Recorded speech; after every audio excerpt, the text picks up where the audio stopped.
Napailing na lang ang papa niya. Mukha naman mamahalin ang mga pasalubong na inuwi ng mga ito sa kanya. Ngunit hindi pa rin niya makuhang magsaya. A part of her still longed for Freddy.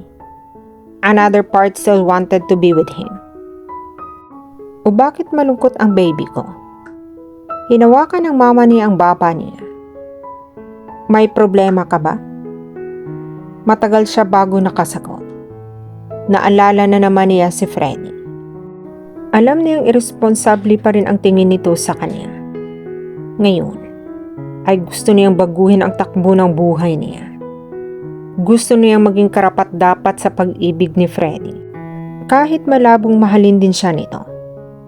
Gusto niyang magbago ang tingin nito sa kanya. Sa sandaling magkita silang muli. Pwede po ba akong magtrabaho sa funeral parlor? Nakangiwing tanong niya sa kanyang mama. Kinikilabutan pa rin siya sa tuwing nababanggit ang negosyo ng mga magulang niya. Pero naisip niyang sino pa ba naman ang magmamana niyon? Kundi siya. Sa negosyong iyon, gumanda ang takbo ng buhay ng pamilya niya. Sa negosyong iyon, nakapag-aral siya at nagkaroon ng masaganang buhay. Hindi niya dapat ikahiya o baliwalain ang kabuhayan nagbibigay sa kanila ng magandang buhay sa mga lumipas na taon. Nagkatinginan ang mama at papa niya. Gusto mo magtrabaho sa funeral parlor natin? Gusto kong pag-aralan pamahalaan ang negosyo natin. Para kahit nasa ibang bansa kayo, ay may mag-aasikaso niyon. Pwede ba? Of course, baby. Nasihang sagot ng mama niya. Of course. Ako ang magtuturo sa iyo. Saad ng papa niya. Thank you. Muli niyang naalala si Freddy. Kung pamahalaan ito ang hasyenda nila, ay parang hindi itong may-ari niyo. Ginawa nito ang trabaho ng mga tauhan niya. Walang kemi. Walang pag-aalinlangan. Maganda ito kung magtrato sa mga trabahador nila. May puso para sa maliliit. Ilang lamang ang mga iyon sa mga bagay na gusto niyang matutuhan at magawa. I will miss you, Freddy. Usal niya sa kanyang isip. I'm sorry, Uncle. Hindi kumibos si Freddy. Mataas na ang sikat ng araw, ay naroon pa rin siya sa corn plantation. Doon siya pinuntahan ni Michael. Alam ko ang dami kong nagawang kapalpakan. Muling saad nito. Naging konsumisyon ninyo ako ni Auntie. Pero pinilit kong magbago. Noong una, mahirap. Salamat sa pagkabuhay ng pag-ibig na ang akala ko ay matagal ng patay. Uncle, hindi naging mahirap ang pagbabago sa pagbalik ni Marie. Itinuro niya sa akin ang daan na hindi ko makita-kita noon.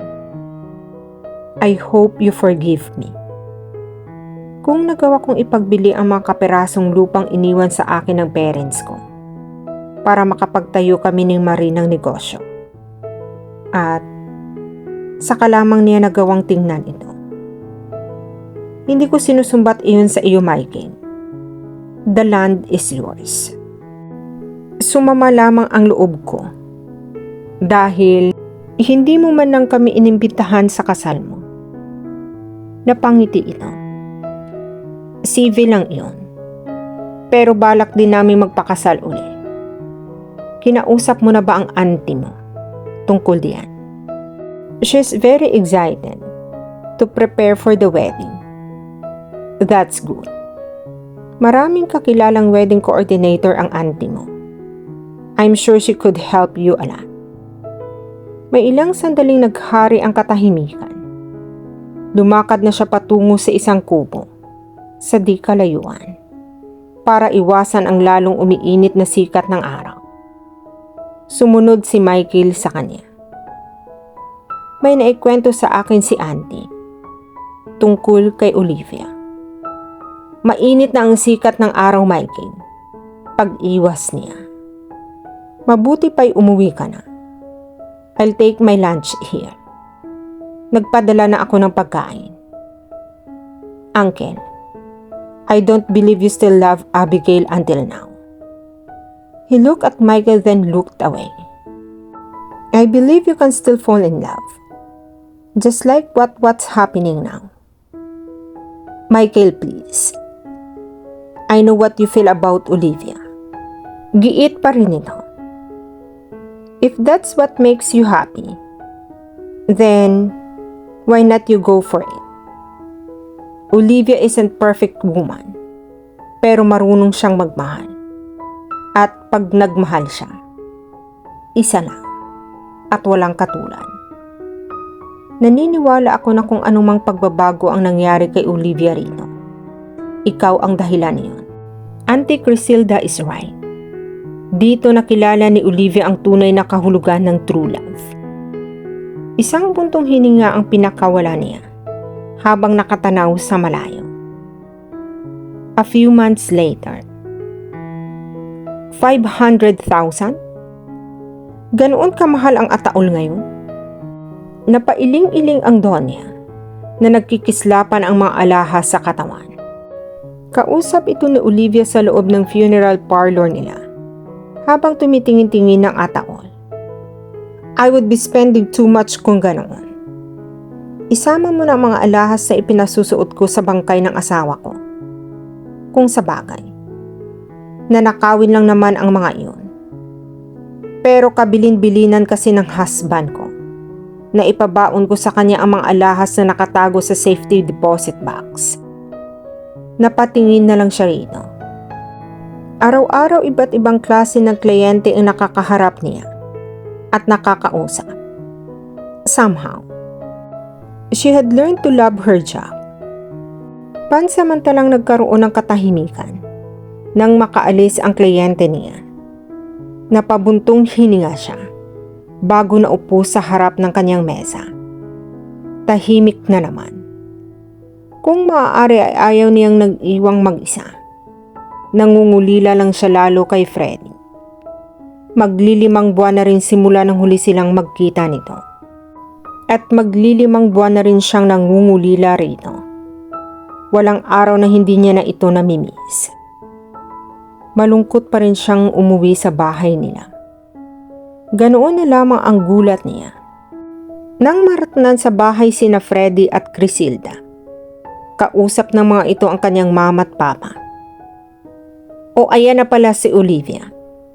Sabi ng papa niya nang makita siyang nakatayo sa front door. Olivia Iha, bakit hindi mo naman agad sinabi? Anang ng mama niya na sinalubong siya ng yakap. Maiintindihan naman namin. Kaya pala nitong mga huling araw ay matamlay ka. Kaya pala. Ma, what are you talking about? Naguguluhang tanong niya. Huwag ka nang magmaang-maangan, Iha. You know what I'm talking about? Inakbayan siya nito at inakay patungo sa harap ni na Freddy at Crisilda. Sabay silang naupo. Saka lamang niya nasalubong ang mga mata ni Freddy. May makahulugang ngiti ang mga labi nito. I missed you, Iha. Sabi ni Crisilda, nang ito naman ang nakatingin sa kanya. Sana sinabi mo na agad, Olivia. Sabi naman ng papa niya. Wala naman akong nakikitang problema. Handa ka naman palang pakasalan ni Freddy at magandang pamilyang pinanggagalingan niya. Pa, napakunot noo siya. Naguguluhan pa rin sa sinasabi ng mga ito. It's okay. I'm sure magagawa natin ang paraan. Pinisil ng mama niya ang kabilang kamay niya. Itatakda agad natin ang kasal ninyo. Bago pa mahalata ang iyang tiyan mo.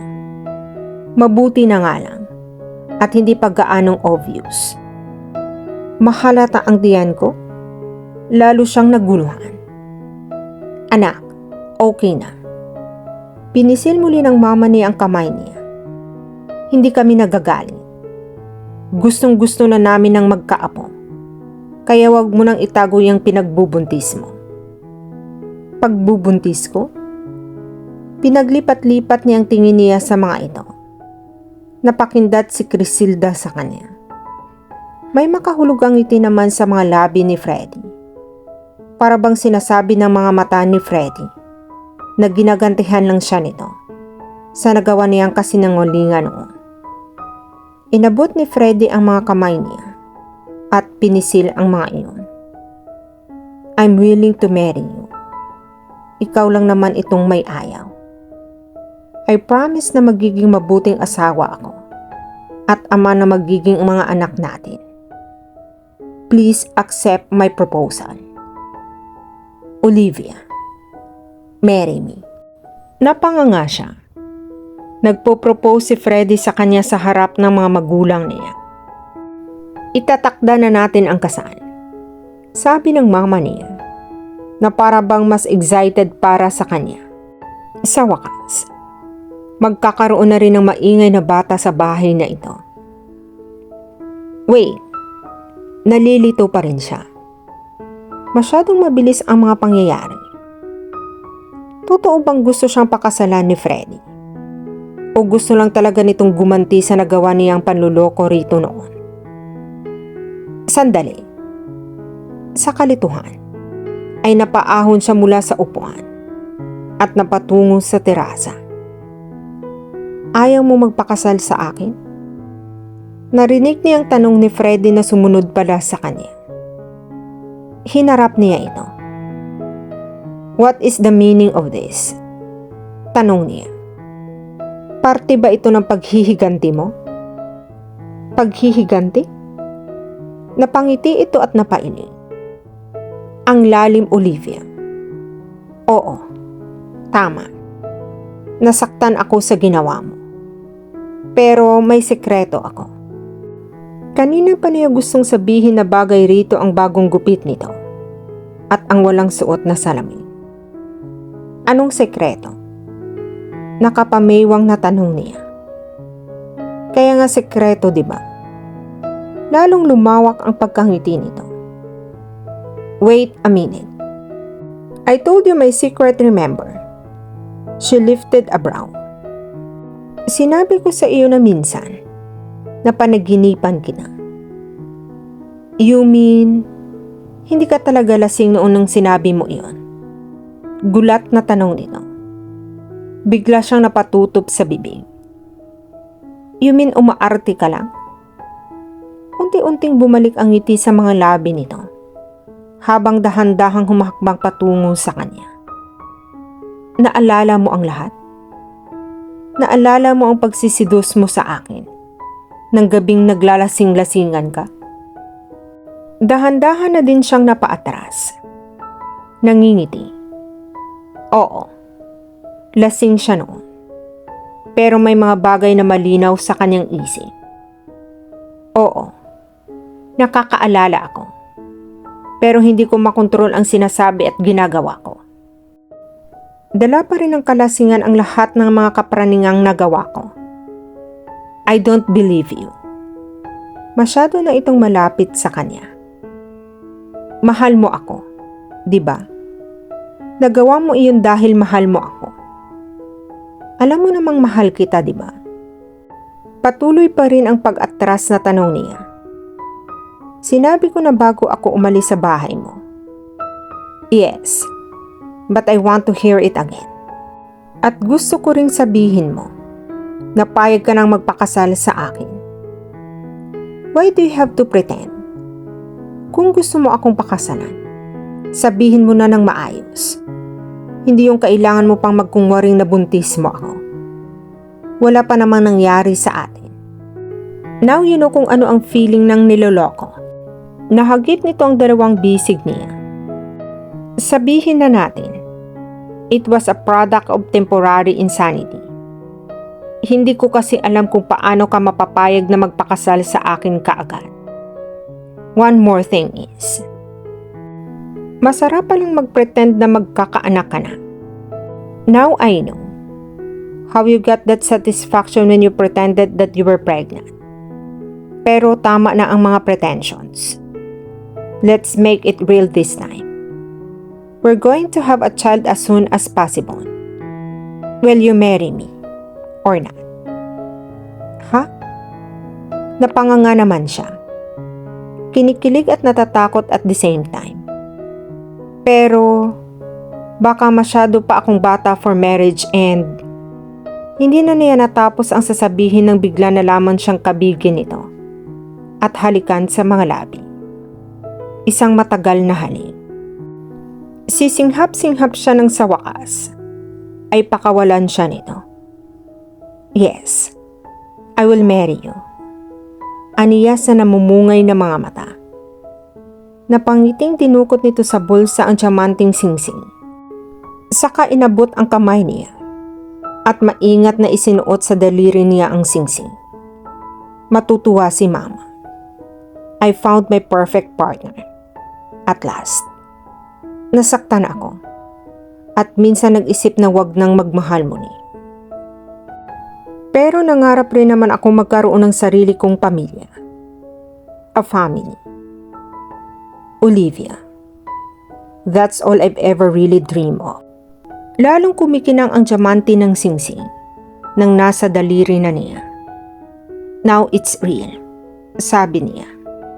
I'm engaged. I'll give you a family, Freddy. Right. Muli siyang kinabig nito at hinagkan. Pero bahagyan niyang itinulak nito. Si Abigail. Matagal ko na siyang nakalimutan. Agad na sagot nito. Matagal na siyang wala sa puso ko. At mas na-realize ko iyon nang mawala ka. Abigail is happy now with her life. With her son. Don't worry. Nagkausap na kami. And she understands me. At gusto ko na rin maging masaya. Hindi sa piling niya. O sa piling ng kahit sinong babae. Kundi sa piling mo. Bakit mo ba ako gustong pakasalan? Her gaze was drawn to the diamond ring again. That tiny precious treasure. Because I love you. Sagot nito. The words were just there, waiting to be said. Absently he reached over, plucked an orchid flower from the pot beside them. He held it out to her. Marry me, Olivia. Be my wife. Hindi ka magsisisi. I'll do everything for you. Saka lang napanatang ang loob niya. Rather than take the flower. She closed her hands over around the stem. Yes. She touched her lips to his cheek, settled her head with a sigh on his shoulder. Magiging totoong mami na ako. May ngiti sa mga labing sabi niya. Mami na magiging mga anak mo. Hindi na ako magpipretend. Yes, she said again. Feeling his heart stud against hers as she looked into the ring of her dreams. I'll marry you, Freddy. Thank you, sagot nito. I found you, she murmured, turning her mouth up to his. We found each other's finally. Ikinawit na niya ang mga kamay sa leeg nito at hinalikan ito. Mas maalab na halik ang itinugo nito. Kumikislap-kislap pa rin ang daliri niya sa diamanting nakasuot rito. At dito na po nagtatapos ang buhay pag-ibig ni Freddy at Olivia. Sana po may nakuha kayong aral at inspirasyon sa pag-iibigan nila. At sana po muli ninyo akong samahan sa susunod ko pang kwentong ibabahagi sa inyo. Muli, maraming salamat po. And God bless everyone.